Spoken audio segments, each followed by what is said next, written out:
میاں بیوی کا ایک ساتھ غسل کرنا کیسا ہے، اس کے بارے میں حضرت عائشہ صدیقہ رضی اللہ تعالیٰ عنہ کا فرمان کیا ہے۔ محترم دوستو، حضرت جابر بن عبداللہ رضی اللہ تعالیٰ عنہ سے روایت ہے کہ انہوں نے فرمایا کہ یہودی کہا کرتے تھے کہ جو کوئی پچھلی طرف سے ہو کر عورت سے اگلی جگہ میں مباشرت کرتا ہے اس کا بیٹا بھینگا پیدا ہوگا۔ تو اللہ تعالیٰ نے آیت نازل فرمائی کہ تمہاری بیویاں تمہاری کھیتیاں ہیں، ان میں جس طرح چاہو آؤ۔ حضرت عائشہ صدیقہ رضی اللہ تعالیٰ عنہ فرماتی ہیں کہ اللہ کے رسول صلی اللہ علیہ وسلم کے ساتھ میں ایک ہی برتن میں غسل کیا کرتی تھی۔ آپ صلی اللہ علیہ وسلم مجھ پر سبقت فرماتے تو میں کہتی کہ مجھے بھی پانی دیجئے، مجھے بھی پانی دیجئے۔ ایک اور روایت میں وہ فرماتی ہیں کہ نہاتے وقت میرا اور نبی صلی اللہ علیہ وآلہ وسلم کا ہاتھ برتن سے پانی لیتے وقت ایک دوسرے کے ساتھ مس ہو جاتا۔ حضرت عائشہ صدیقہ رضی اللہ تعالیٰ عنہ فرماتی ہیں کہ نہ تو آپ صلی اللہ علیہ وآلہ وسلم نے کبھی میرے سطر کی طرف دیکھا اور نہ ہی میں نے کبھی آپ صلی اللہ علیہ وآلہ وسلم کے سطر کی طرف دیکھا۔ محترم دوستو، میاں بیوی کے تعلق سے کچھ ایسے مسائل جن کا جاننا بہت ضروری ہے، مگر ہماری اکثریت اس سے لا علم ہے،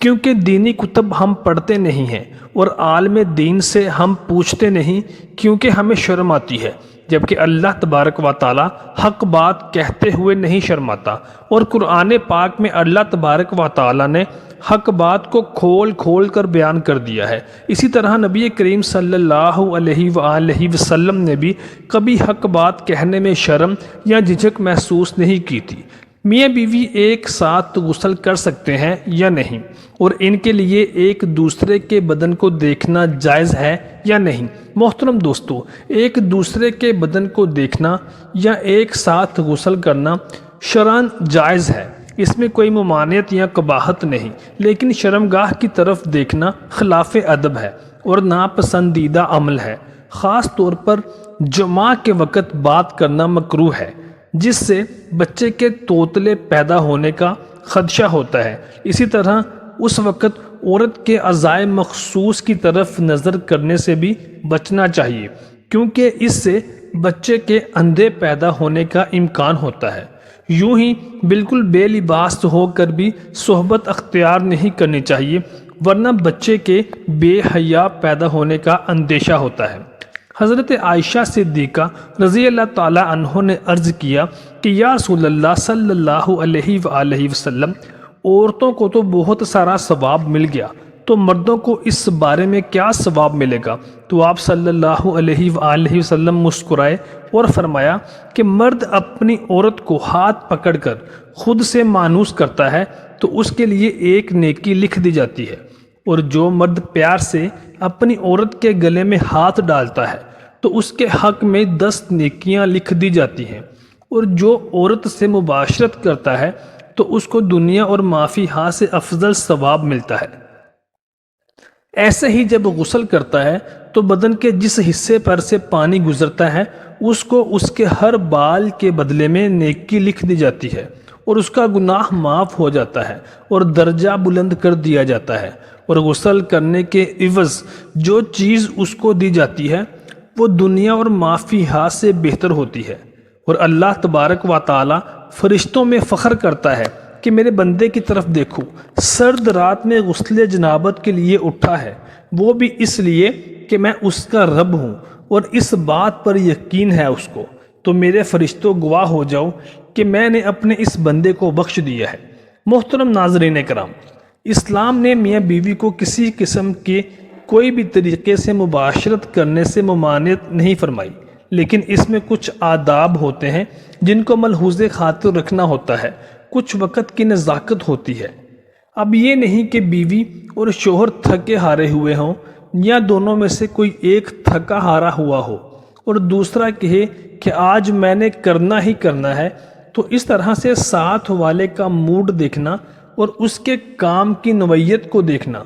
اس کی تھکاوٹ کو دیکھنا اور اس کے موڈ کو دیکھنا بے حد ضروری ہوتا ہے۔ یہ نہیں کہ جب ایک کا دل کیا تو منہ اٹھا کر مباشرت کرنے چلے گئے، اس طرح سے صحت بھی خراب ہو جاتی ہے اور انسان کے رویے میں چڑچڑا پن بھی آ جاتا ہے اور بعض دفعہ تو میاں بیوی کے درمیان علیحدگی تک بھی ہو جاتی ہے۔ میاں اور بیوی کو چاہیے کہ جب دونوں میں سے کوئی ایک تھکا ہارا ہوا ہو یا کسی ایک کا دل نہ کر رہا ہو تو وہ اپنے آپ کو اس مباشرت سے موقوف کر سکتے ہیں،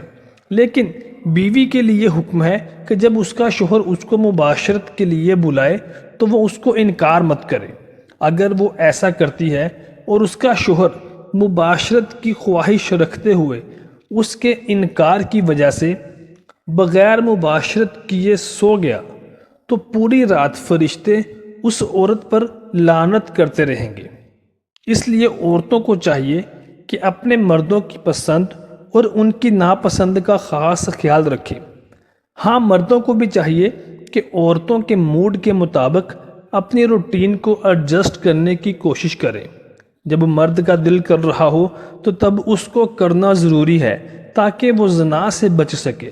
کیونکہ اگر عورت انکار کرے گی تو مرد پھر غیر فطری غیر شرعی طریقوں سے اپنی خواہش کو اپنی شہوت کو مٹانے کی کوشش کرے گا، جس سے وہ گناہ گار بھی ہوگا اور اس کی بیوی بھی گناہ گار ہوگی۔ اسی طرح سے ایک دوسرے کے جسمانی اعضاء کو دیکھنے سے بھی اجتناب کرنا چاہیے، ان کو چھونے میں کوئی ممانعت نہیں ہے۔ اسی طرح مباشرت کرتے وقت کمرے میں بالکل اندھیرا بھی نہیں ہونا چاہیے، بلکہ نیم مدھم روشنی ضرور ہونی چاہیے۔ محترم دوستو، امید کرتے ہیں کہ آپ کو ہماری آج کی ویڈیو بے حد پسند آئی ہوگی۔